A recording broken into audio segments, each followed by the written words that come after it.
Warning, if you watch this video, you might want a Hann's Macaw after you meet Emerald. Hi, I'm Kaylin, the author of the Parrot Bliss Bond. Please be sure to get your copy on Amazon.com so you have your handbook for creating a blissful bond with your parrot. Welcome to my channel. I have 22 species of parrots. I love parrots. I love talking about parrots. And here's your fair warning. When people watch videos with Emerald in them, sometimes they then get a Hann's Macaw. Why? Why do people like Emerald? What are probably 3 of Emerald's best characteristics? And what else should you know about Emerald?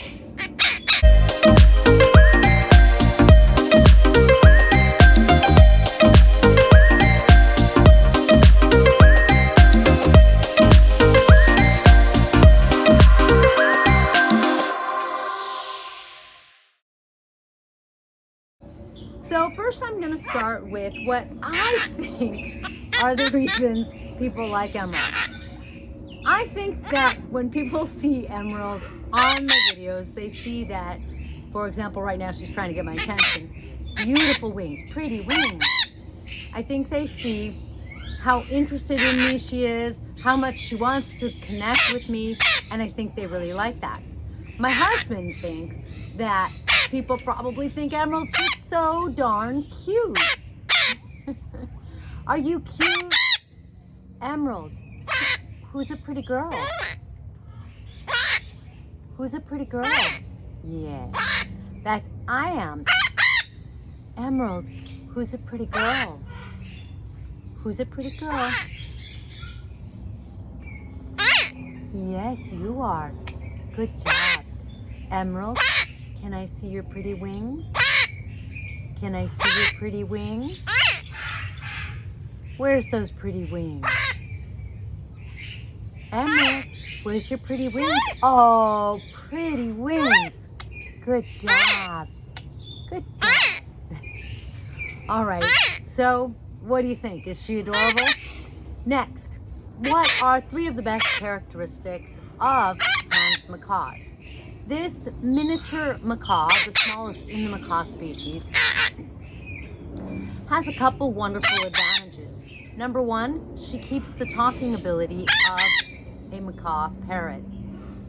Later on, when I come back to her loudness, I'll refer you to this point in the video. Number 2, not only can she talk, but unlike a normal size macaw that's usually about 1,000 grams, around 2 pounds, Emerald is a really easy, convenient, what are you, like 150 grams, something like that? 168. A very convenient size, very easy to put on your shoulder, walk around. You don't have to worry she's going to bite your finger off. I mean, she could hurt you, but not like a macaw and their big old monster beak. You don't have to worry that she's going to bite your cheek off if she's on your shoulder. She's very easy to handle, very easy to have with you. As a matter of fact, I'm going to come back on her downsides and tell you she's a bit of a boomerang. So that's 2 of the things, keeping that talking ability and her size, her phenomenal size. Number 3, you could see that she belongs to a species of parrots in the whole macaw family that are socially oriented, and therefore she is affectionate. Pretty wings. Good girl. Hey, Emerald, kisses? Oh, good kisses. Emerald was surrendered to me, and her previous owner did a good job of training her. And so for that reason, on the one hand, Emerald knows her tricks because I'm not first and foremost a trainer. And number 2, unfortunately, it means that Emerald is a parrot person, a person parrot, not a parrot parrot. What I mean by that is that the first 11 years of her life, she was in a home, I think, with no other animals. She doesn't know how to relate to other parrots. She really loves being in my home because with all of my species, it is a parrot haven. Parrots tend to feel safe the minute they walk into my home in the sense that there's other birds. And when there's other birds that are safe and secure, that means chances are if you're a parrot, you're going to be safe too. So I feel like Emerald really likes that. She likes, call it the sounds of the jungle. But what is disadvantageous is she seeks people out, but she doesn't seek parrots out for companions. So she doesn't know how to connect with other parrots. But with me, she's very affectionate. I get to pet her. And she's been here for 2 years, 2.5 years. Come here, step up. Good girl. Pets. And in that time, we've developed more of a bond so that I can come up and pet her. And she's not worried that I'm going to hurt her. She used to be a little bitey. And now I've pretty much told you the things that I was going to tell you that you need to look out for her. But we'll talk about those in a minute. So she's affectionate. And that's really what I was getting to. Hi, Emma. She's rather affectionate.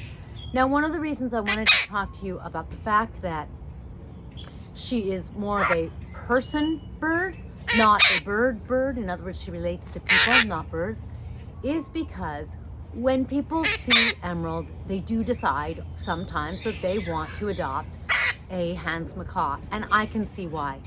She is kind of noisy, but she's pretty cute, pretty sweet, pretty affectionate. You could see that she doesn't eat my hands. She's not a total vampire or anything like that. Disclaimer though, she is like 14 years old now, and therefore she's not a hyper young child. And I see one of my Cape Parrots came out to the back. If she comes over, I'm going to show you a hyper young child. But for now, Emerald, you know, that makes Emerald a little easier on people because she's not a super wild, crazy monkey parrot that's all over the place and all what I call Genki, like energized, animated. She's a little more calm, a little loud, but a little more calm. Now, and the reason I want to bring all this up is because there is a Hahn Macaw available at the Bird Gardens of Naples right now, January of 2022. I don't know how long that'll be true for, but you don't have to be in the state to contact the Bird Gardens of Naples and adopt. And so if you're interested in a Hahn Macaw, that's a place you can check out and see if it's the right fit for you, because Carrie, who runs it, does a really good job. I'm going to call her a bird person matchmaker because she's really good at identifying which birds, you know, aren't really people birds and they really belong somewhere else, which birds are people birds, and placing them. So if that's something you're interested in, contact them. Now, what do you need to know about Emerald or Hahn Macaws that's sort of the downside? Number one, she's squawky. I didn't have to refer back because she's doing you the favor of showing you how squawky she can be now. I have my ear pod in. Hopefully it's working like a microphone. Hopefully Emerald isn't louder than me, because you could see that she can be kind of loud. When she's sitting on my shoulder and her voice is pointed the right way, then it's time to take her off my shoulder because it's starting to hurt my ear. So she can be loud. Is she super duper loud to the point where she drives me crazy? A little bit. She can be. She does this squawk, squawk, squawk, squawk, and the monotony of doing that over and over. Emerald does that. Would your Hahn Macaw do that? I don't know. The third thing is, Emerald has gotten much better and she's far less bitey. But in defense and in her own insecurity, when she first came to us, she could be bitey, and she did bite a few times. Now, like I said, I can come up, I can pet her, and right now she's kind of nervous. She doesn't want to be outside. But you could see that she's not scared of me, so she's not biting me. But Hahn Macaws can be bitey, so you need to be aware. They can also be pretty boomerangish, which means that, we'll see if she does it right now. Yep, look at that. I couldn't even get her off of my hand before she boomeranged right back onto me. So Hahn Macaws can be needy, and that's not uncommon in parrots. What's that all about? What it's about is the fact that, and when they're needy, then they can get really screamy. So it kind of spirals down, and then they can become pluckers. And the Hahn Macaw at the Bird Gardens is a plucker. She's naked. And actually, Emerald came to me as a plucker. She plucks herself on her back which unless she's, oh, you can see a little right there. But generally speaking, like, it's not too bad and you don't see it too much. But it's a problem. Once they pick up the habit, it's really hard to change. Emerald, you know, her plucking hasn't gotten worse, but, you know, it's something I'm not crazy about. Anyway, why do they get needy? They get needy because they are accustomed to certain needs being met. Needy means that a need has gone unfulfilled. So parrots are flock animals. Generally speaking, most of them are accustomed to being in a big flock and having at least one bonded mate. And when they don't have that, for a sense of safety and security, a sense of identification, they're a we, just like you are a part of a family, and maybe you consider yourself, you know, whatever your last name is, or my parrots, this is their flock, this is their identification, because they're their own individual and they all have their own individual personalities, but at the same time, they are also a part of a greater whole, just like you're a part of some sort of tribe, your family, maybe your work group, something you identify with that is the place you belong.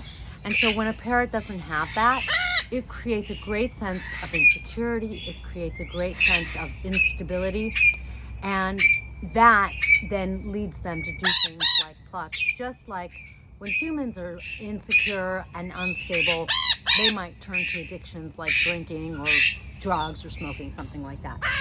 So Emerald is needy in that sense because basically being in a home with no other birds and just the people who she lived with, but the people, you know, did their things during the day, go to work, they went to bed by themselves at night without a parrot, you know, that means that Emerald was alone a lot, and it creates a great sense of insecurity. So when she's in the house, she tends to be a little more secure. Today she's a little insecure. Come here, sweetie. Oh, and you can see right now, it's like she's going, I want to stay on your shoulder because that's where I feel more safe. I don't even want to step up. And a roof is being worked on in our neighborhood, so I don't know if you heard the whacking, but that threw her off too. All right, so we have talked about the things that I think people like about Hahn Macaws, the things that I think are real benefits to Hahn Macaw, the things you need to watch out for. The last one is, what is a Hahn Macaw diet supposed to be consist of? As it is with all of the parrots, fresh vegetables should be a part of her routine. In addition to fresh vegetables that you then remove before they get, you know, bacteria growing on them, you want to just give them fresh vegetables for a little while, depending on the weather, that kind of thing. You don't want it to get gross and full of bacteria. Emerald gets her Psittacus maintenance, and that is the pellets that make up most of her diet. In addition to that, she can get a teaspoon of Macaw mix so that she gets some seed nut mix.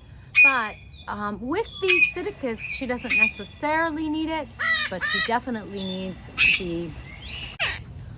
Okay, but with her Psittacus maintenance pellets, it means that treats can really be a treat. I can give her some seeds or nuts because a Hahn Macaw doesn't have the same nut requirements because she's so much smaller than the bigger macaws. And so that's what keeps Emerald happy and healthy and in great shape. Thank you for joining me in this Emerald video. You were warned. If you think she's adorable and you want a Hahn Macaw now, sorry, it happens. She's really rather fantastic. You know what else? She's not very messy. Parrots are messy. Emerald's not very messy. So there you go. Thank you for joining Emerald and I in this blissful video. We will catch you in the next one. If you have any questions about Emerald or parrots in general, please be sure to comment or post below. It helps with our juice, and we love helping you with your questions so that you have a more blissful bond. Catch you next time.